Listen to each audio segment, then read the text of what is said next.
They told me to accept my wife's affair with my rich brother. They told me to be mature at my own birthday dinner. That night, the restaurant was glowing with candles, jazz humming in the background, and a three-tier cake waiting for me to blow out the candles. My wife, Madison, wore red, the kind of red that draws every damn eye in the room. She leaned in close to whisper, "Tonight will be unforgettable." She wasn't lying, just not in the way I hoped. Across the table sat my brother, Tyler. Millionaire. Smug. Wearing a Rolex I recognized because I gave it to him years ago. His hand brushed against Madison's under the table, quick, subtle, but I caught it. My stomach flipped. I'd spent weeks trying to ignore the signs. Madison coming home late with a scent of expensive cologne I didn't wear, laughing at jokes Tyler made that weren't even funny, locking her phone like it held nuclear codes. I thought I was being paranoid. I thought I could fix it. I was wrong. That night, everyone was there. My parents, Madison's sister Claire, Tyler, a few friends, all pretending, all lying. When the wine started flowing, so did the truth. It was my mother who said it first. She clinked her glass, stood up, and said, "Nathan, you're a good man. A strong man. And sometimes strong men have to accept modern realities." I blinked. What does that mean? Claire looked away. My father cleared his throat. Tyler grinned like a snake. It means, little bro, that Madison and I were in love. It's been going on for a while. But don't take it personally. It just happened. Madison didn't even flinch. She crossed her legs, sipped her wine, and said, "It's not like you were satisfying me emotionally, Nathan, or physically." There it was, the grenade in my chest. Everyone sat still, watching me, waiting for me to break. I looked around the table. They all knew. They helped her hide it. My mother whispered, "Please don't make a scene. Just accept it. Be mature." Be mature? I stared at Madison, who was now whirling her hair like this was some damn rom-com.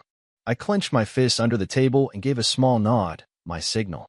3 men moved from the back of the restaurant, dressed as waiters. But they weren't waiters at all. Madison's face drained of color as they approached. Tyler shifted in his seat. I leaned forward, calm as ice, and said, "You two might want to start being honest, because they're not here to bring dessert." One of the men dropped a folder on the table in front of Madison. Photographs spilled out, grainy but clear. Her sneaking into Tyler's condo in lingerie. Her kissing him at the golf course. One shot of them in a hotel elevator, disheveled and clearly just done doing something they shouldn't have been doing. She stared at them, speechless for the first time in years. "I hired a private investigator 3 months ago," I said.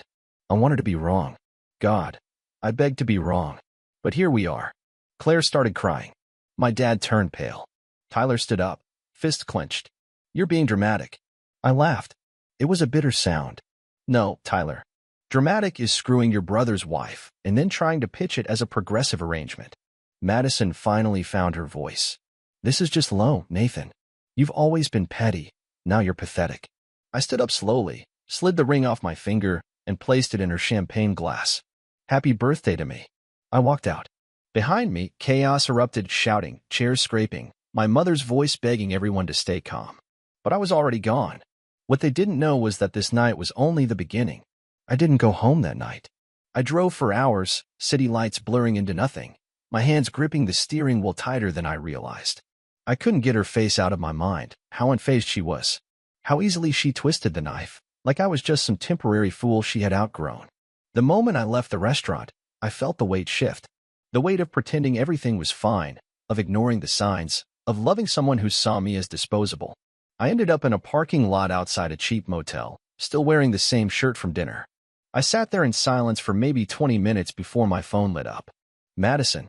Calling. Again. She'd already sent 10 texts. The first few were mocking. "Seriously? Dramatic much? You embarrassed yourself, not me. Grow up." Then they turned more desperate. "Where are you? We need to talk." "Nathan, don't do anything stupid." I let the phone ring. Then I blocked her. Around 2 a.m., I opened the PI's folder again.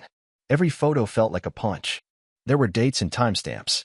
They'd been seeing each other for over a year. A year of Madison lying to my face, of family dinners where my own blood laughed at my expense. My brother. The same guy who used to steal my toys as a kid and blame it on me. The same guy who had everything handed to him, money, connections, charm, and still wanted to take what little I had. And Madison let him. Worse, she made me feel like I was the problem.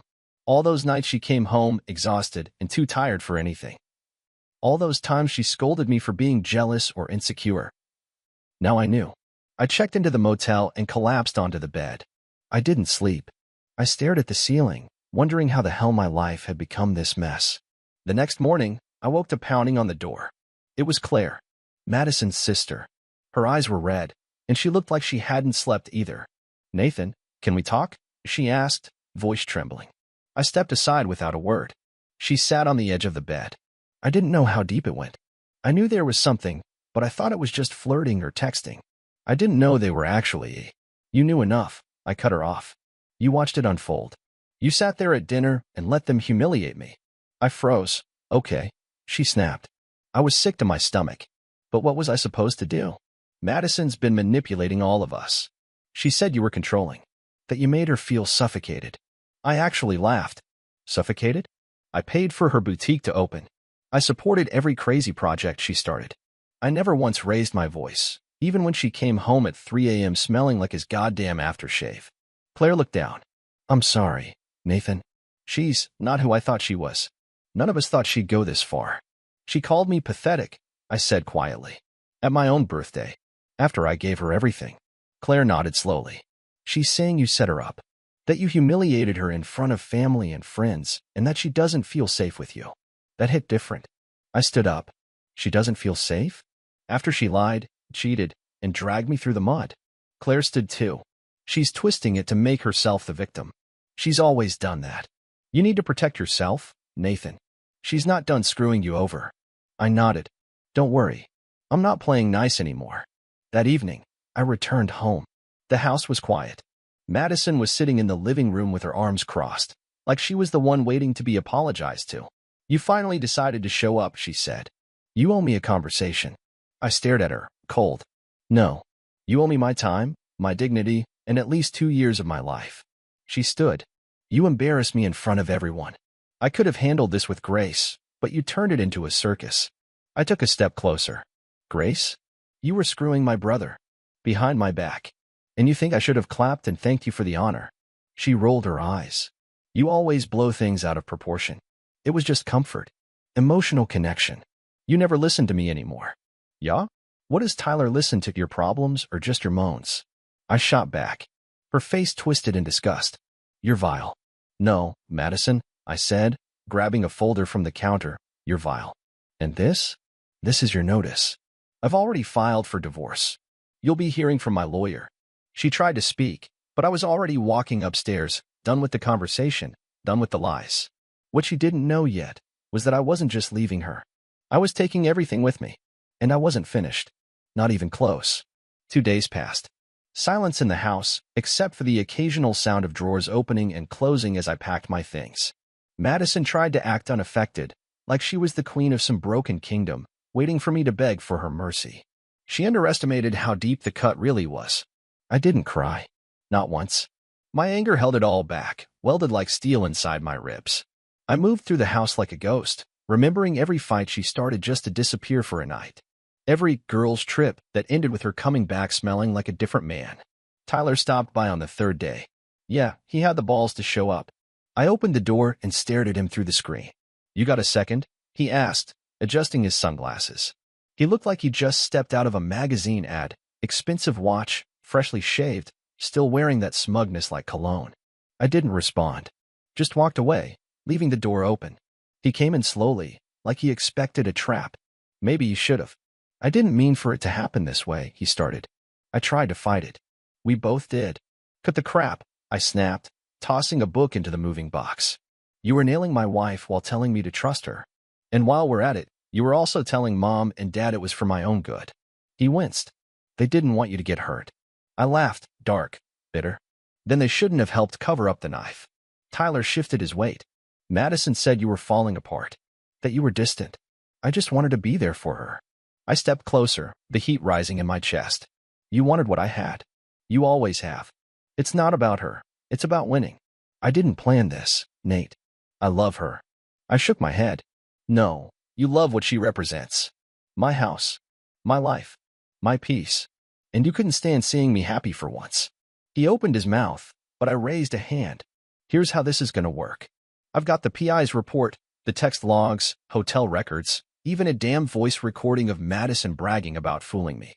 If you or anyone in this family tries to come after me legally, financially, or even emotionally, I'll burn everything you care about. And I mean everything.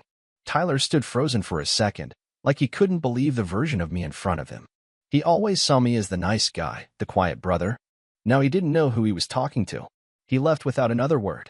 That night, Madison made one last move. She came into the bedroom where I was boxing up the last of my things, wearing that same red dress from my birthday dinner. No apology in her eyes. Just calculation. "You're really going through with this?" she asked. "You think I'm bluffing?" She walked closer, her voice suddenly soft. "You know you can't survive without me. You don't even know how to be alone." I stood up straight. "You think you're necessary?" "Madison, I used to worship you. And you spit in my face, over and over, while convincing me I was lucky to have you." She placed a hand on my chest. "You still love me. I can feel it." I took her hand and gently moved it away. "No. I love who you used to pretend to be. That woman doesn't exist." Her face twisted in frustration. "So you're really gonna throw away our entire life because I found someone who makes me feel alive?" I didn't answer. I didn't need to. She turned to leave, then paused in the doorway. "You'll regret this." I looked her dead in the eyes. "No. You will." When she left, I finished packing, locked the door, and dropped the keys on the kitchen counter. I didn't even leave a note. I wanted her to walk in the next morning to that echoing silence and realize she'd finally lost the only person who ever gave a damn. But the game wasn't over yet, because if she thought public humiliation was hard to swallow, she had no idea what I had planned next. The next morning, I walked into my lawyer's office with a USB stick in my pocket and a fire in my chest. The receptionist gave me a strange look. Maybe I looked like I hadn't slept. Maybe because I hadn't. Inside, my attorney, Greg Masters, stood to greet me. "You look like you're walking into war," he said. I sat down across from him. "That's exactly what this is." I placed the USB on his desk. "Everything you need is on there. Audio, video, photos, dates. I want this divorce clean, fast, and brutal." He raised an eyebrow. "Brutal?" She lied, cheated, dragged my name through the mud, and turned my family against me, I said, staring him down. "I want the house. I want the car. I want every penny I put into her boutique. And I want a restraining order on Tyler if he so much as breathes near me again." Greg nodded slowly, then plugged in the USB. As the files loaded, I saw the flicker in his eyes, recognition of just how ugly this story was. He clicked through the photos. "This is more than enough. She's not just going to lose in court. She's going to drown." "Good," I said. "Let her sink." That afternoon, I met with Claire again. Not because I trusted her, but because I needed to know how deep this went. We sat at a coffee shop, away from anyone we might know. She was already there when I arrived, tapping her fingers nervously on a to-go cup. "I told Madison you left," she said quietly. She didn't even blink. "Said you'd come crawling back eventually." I smirked. "She's going to be very disappointed." Claire looked up. "There's something you should know. Madison, she wasn't only with Tyler." My stomach tightened. "What do you mean?" She looked ashamed. "A few months ago, she came back from LA bragging to her friends, drunk, loud, talking about a weekend with some hedge fund guy. Said she had a vacation body and vacation rules. That's her phrase. It wasn't just Tyler. He was the safe bet. The others were experiments." The blood drained from my face. "How long has she been like this?" Claire didn't answer. She didn't have to. I sat back in my chair, feeling the sting of it all. I was nothing more than the constant. The one who stayed while she played. "She's toxic," Claire whispered. "I know she's my sister, but she's a monster in heels. I don't even know who she is anymore." "Neither do I said. "And I lived with her." Later that day, I sent Madison a formal message through Greg. It was brief, cold, just the way it needed to be. "All future contact will go through my attorney. Any attempts to reach me directly will be considered harassment. Have a good life." She replied with one word. Coward. I didn't even dignify it with a response.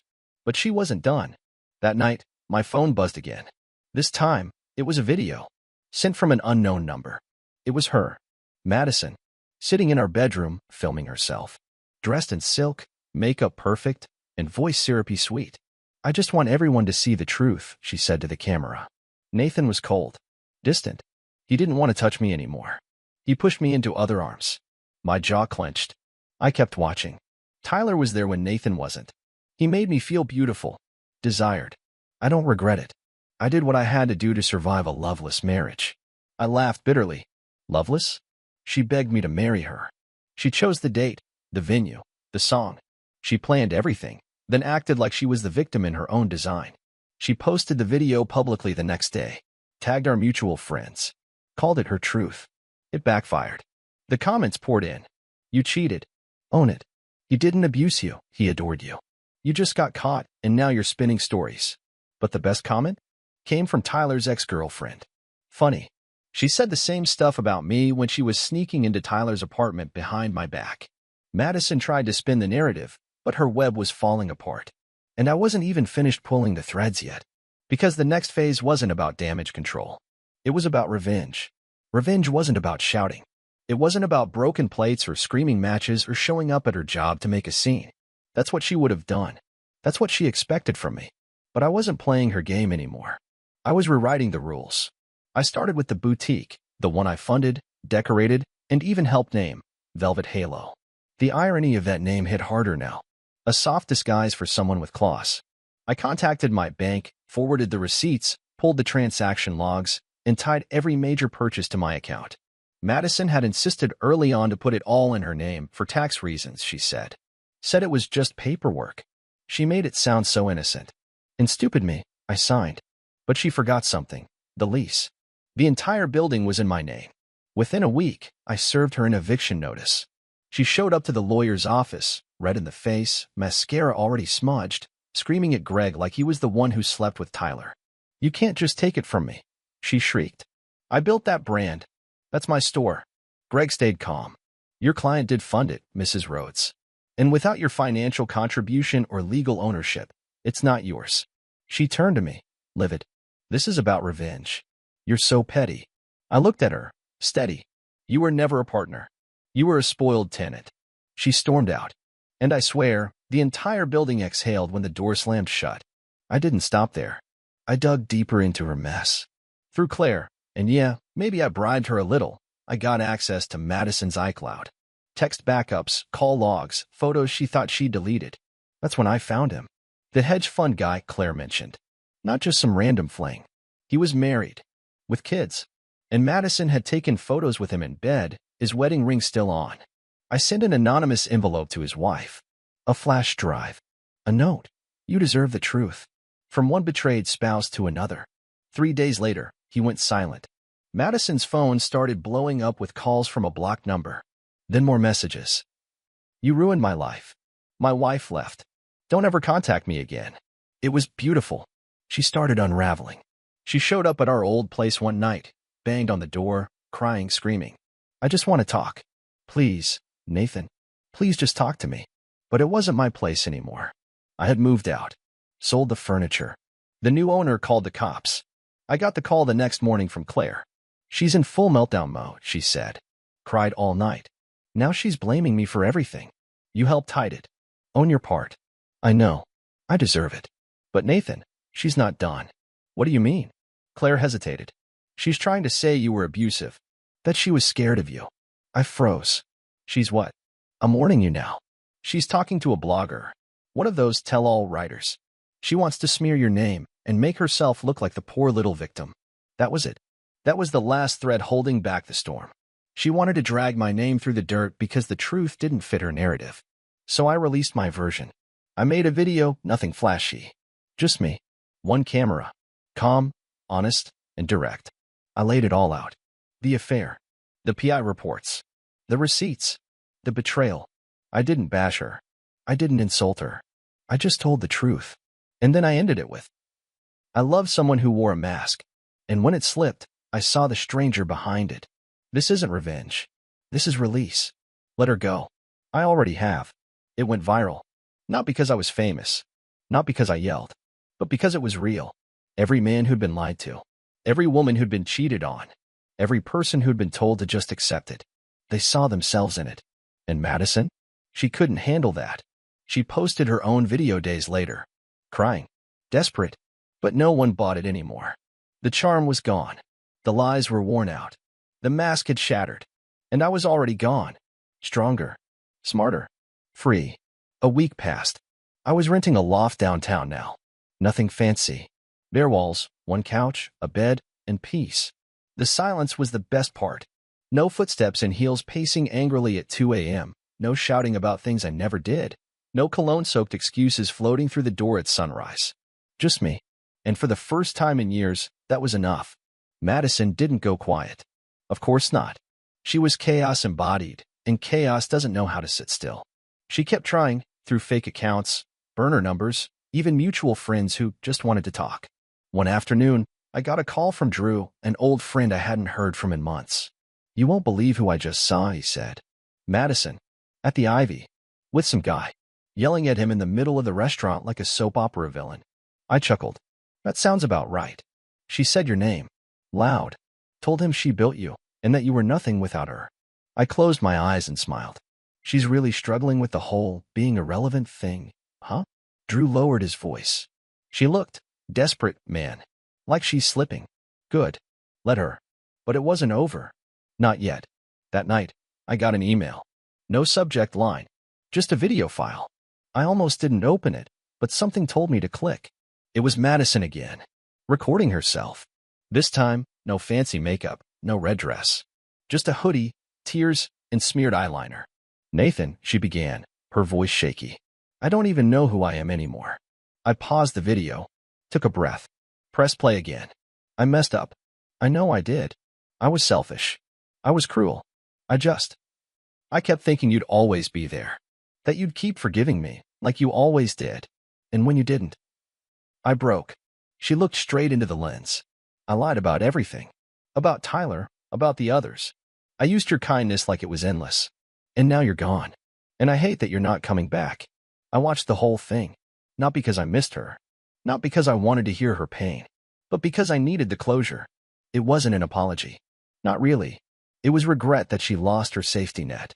It was the panic of a narcissist watching the spotlight fade. I didn't reply. I archived the email. 2 days later, I bumped into Tyler. Total accident. He was coming out of some boutique with a new woman, a blonde half Madison's age, dressed like an influencer and glued to her phone. He saw me, froze for a second, then gave a weak smile. "Hey." I nodded. "Tyler. She, sent you the video?" "Yep." He scratched the back of his neck. "She's been, not great. Keeps showing up at my place. Said she made a mistake." I tilted my head. "And?" I told her I wasn't in the market for second chances. I laughed once. Dry. "Welcome to the club." We didn't shake hands. We didn't pretend to be brothers again. We just stood there, strangers with shared blood. As I turned to leave, he called out, "You know, you handled all this better than I ever could have. Respect." I didn't respond. I didn't need his respect. I had my dignity. That was more than he'd ever understand. Weeks passed. Then a month. The divorce finalized. Clean. No contest. She didn't even fight for the house. Probably knew better. I donated her designer shoes to charity. Sold her jewelry to pay for therapy. Burned the wedding album in a backyard fire pit with a drink in my hand and peace in my heart. And I wrote something. For me. Not a letter. Not a post. Just a note on my wall.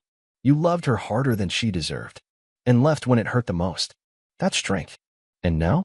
Now I sleep better. I laugh deeper. I eat without tension in my chest. I date without looking over my shoulder. Madison? She's just a chapter now. A lesson. A warning. A name I don't even flinch at anymore. Because I survived the worst kind of betrayal. And I came out clean. 3 months later, the nightmares stopped. I no longer woke up reaching for someone who wasn't there, or worse, someone I didn't want to be there. My mornings were quiet. My reflection had a little more fire behind the eyes. I wasn't bitter anymore. Just sharper. I saw things now I used to ignore. The fake smiles. The manipulation dressed as charm. The way people try to rewrite your memories while you're still living them. And then, just when I thought the dust had settled, Claire called. Again. "She's spiraling," she said. No hello. No how are you. Just straight into it. She lost her boutique, can't get hired anywhere respectable. She tried to launch some influencer brand, but nobody cares. And now she's talking about suing you. For what? I asked, calm. She says you destroyed her career. Emotional distress, defamation, whatever she can spin. I sighed. She's running out of oxygen and gasping for noise. Claire hesitated. She also said she's pregnant. My blood froze. What? She's telling people it's yours. I laughed. Hard. You know damn well that's not even biologically possible. We haven't touched each other in over a year. She was too busy playing musical lovers. Claire spoke softer. I know. Everyone knows. She's just trying to pull attention back to her. She's unraveling in slow motion, like she wants someone to watch. That night, I didn't get mad. I didn't even feel panic. I just poured myself a drink, sat by the window, and let the silence talk to me. Madison had always been the storm. I used to think love meant holding the roof down during the wind. But now I knew, love doesn't ask you to drown quietly. 2 weeks later, I saw her in person again. Unplanned. A friend invited me to a gallery opening. I said yes because I was curious, not because I expected anything. And there she was, dressed in black, lips painted blood red, walking like nothing ever touched her, but now the cracks showed. The mask didn't sit right anymore. She saw me, paused, gave me that old smirk like we were in on some secret joke. I just looked at her, not with hate, not with longing, just nothing. She walked over. You look good. You look familiar, I said.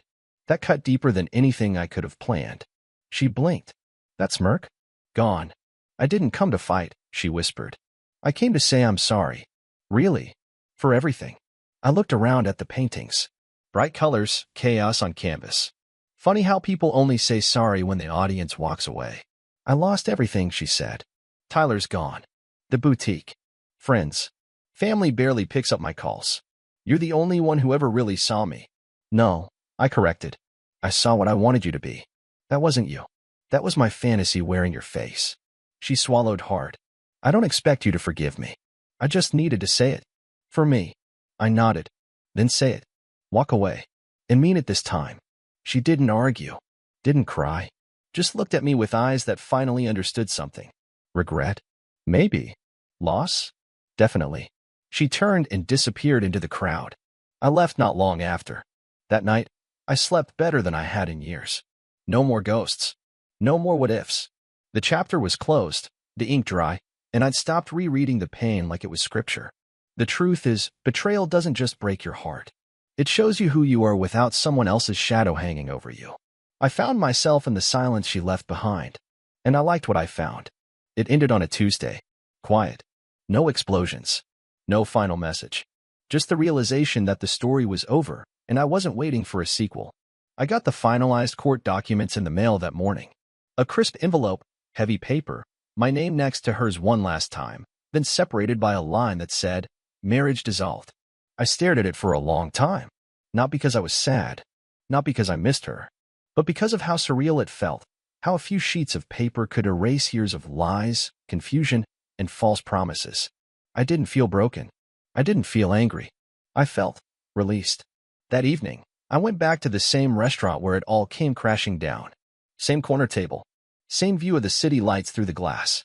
But this time, no cake. No betrayal dressed in red. Just me and a steak, medium rare, and a whiskey neat. The waiter asked if I was waiting for someone. I shook my head. Just needed a place to sit with the past for a minute. I thought about all of it. The red dress. The affair. My brother. The lies. The humiliation. But more than that, I thought about how far I'd come since. I'd rebuilt my life piece by piece. I started a small business, just mine this time. I reconnected with people I pushed away trying to please someone who could never be pleased. I smiled without second-guessing it. I laughed, full and unfiltered. Most importantly, I trusted myself again. And if there's anything I'd say to someone walking through the hell I crawled out of, it's this. You don't owe anyone your silence.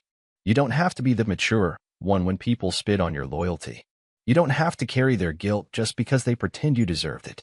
You just have to survive long enough to see who you really are without them. And once you do, don't look back. That version of you that stayed quiet, that forgave too easily, that confused loyalty with self-destruction, that version dies the moment you stand up. And what's born in its place is someone unbreakable. So here's to the end. Not of love, not of trust, but of her, of Madison, of the lies she wore like perfume. I raised my glass to the skyline, took a sip, and walked out without looking back. Free. At last.